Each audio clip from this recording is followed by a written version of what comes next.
Hi everyone, it's me, I'm back, Stephanie, here at Transition Salon, located at 8124 Kennedy Avenue in Highland, Indiana.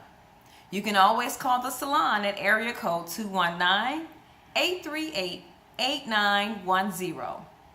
Today you're tuning in to Talking Transitions, the All About Hair channel, where we give information for the educated consumer, brought to you by an educated professional, myself. Today's topic is going to be relaxers versus the natural. Now, right now, it's a new wave. Everybody's going natural. Why did we bring the relaxer in the first place? Well, let's talk about what the relaxer does. And let's get our terminology correct first of all. It's not a perm, it's a relaxer. A permanent wave actually brings curls into the hair, and a relaxer takes the curl out. So what the chemical process of a relaxer is, what happens is the chemical goes into the cuticle layer of the hair, which in previous videos I explained the the cortex is where all of the business happens. That's where all the chemical reactions take place. So let me rewind. We have our cuticle layer, which is the outer layer, the cortex, which is our middle layer, second middle layer, and then our medulla is the innermost layer. And remember, all of us don't have a medulla. So in the cortex, let me be clear, not the cuticle, that's our outer layer. That's one that when you look at the commercials on TV and it looks like it's flaky or it's overly flaky or really, really tight, that's the cuticle layer. The cortex, again, is where all the chemical changes take place. So in relaxing the hair, the chemical goes past the cuticle layer into the cortex, and it actually breaks the disulfide bonds in the cortex.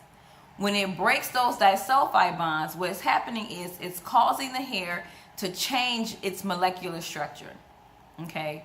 Actually altering the molecular structure. So when we're actually smoothing the product through the hair, we're actually telling the hair to straighten out, okay? So that's where we get the relaxer from.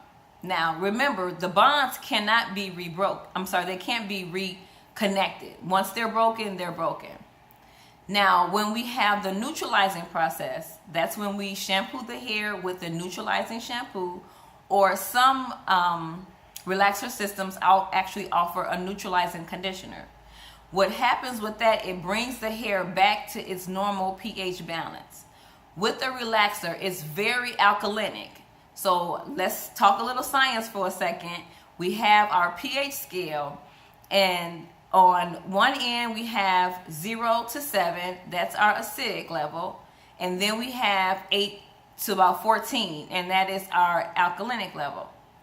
Now, the relaxer is very high in alkaline, okay? It's actually like the highest in terms of hair products. Now, our hair should be at about between a 4.5 and a 5, okay?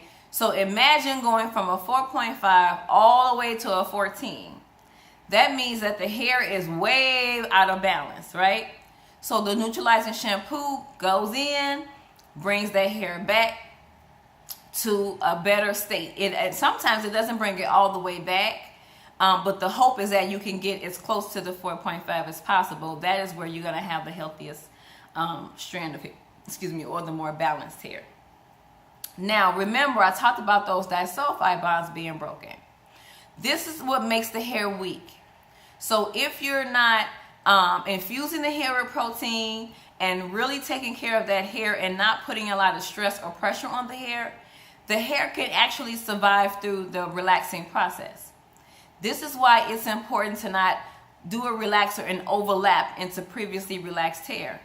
Because think about it. If you relaxed it before and you broke those bonds, once you put relaxer over that previously relaxed hair, guess what's happening? You're breaking even more bonds. That means that the hair is getting even weaker. That's where you get a lot of our damage, a lot of our breakage, and sometimes we can leave the relaxer on so long that it actually damages the hair all the way into the follicle. So that's where we get a lot of that damage from.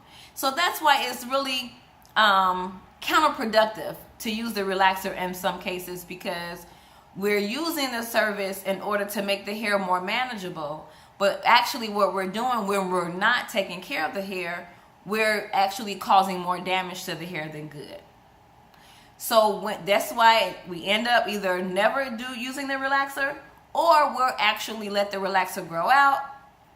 Some of us do the big chop. I did the big chop 2009. That was like actually my third big chop, but I haven't gone back since. But anyway, so we do the big chop, we let the relaxer grow out, and then we go natural. Nothing wrong with it. I'm natural. I love it. But the thing we have to remember is, just because you don't have any chemicals in your hair does not mean that the hair is just automatically healthy. Last week we talked about the nutrients, we talked about vitamins. The hair still has to be cared for, because remember, we talked about that pH level, right?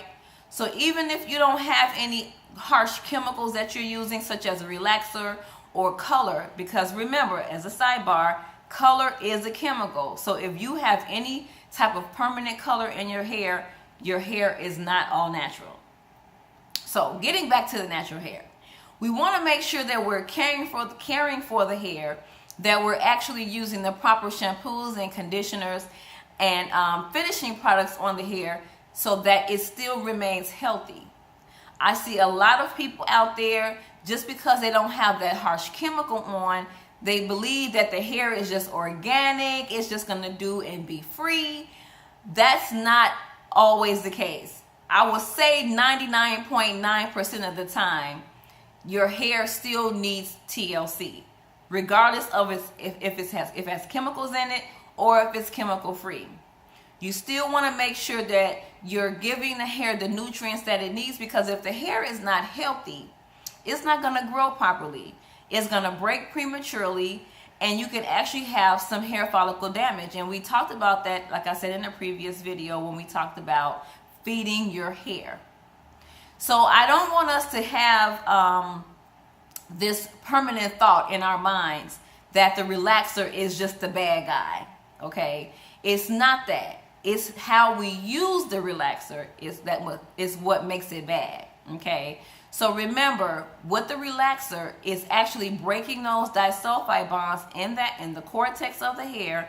And if we're not properly bringing that hair back to its state of acidic level of 4.5, remember, because that relaxer took us all the way to 14.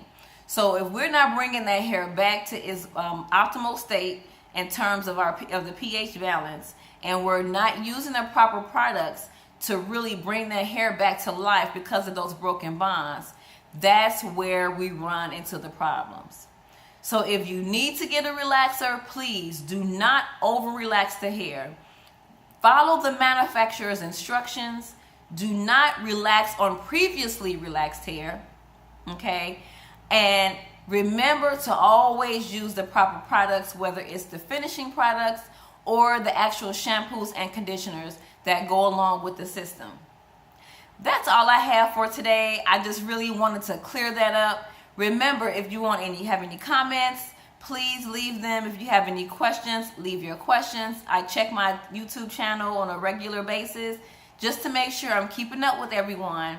I just thank God for the opportunity to be able to share the information with you, and prayerfully you're sharing it with others.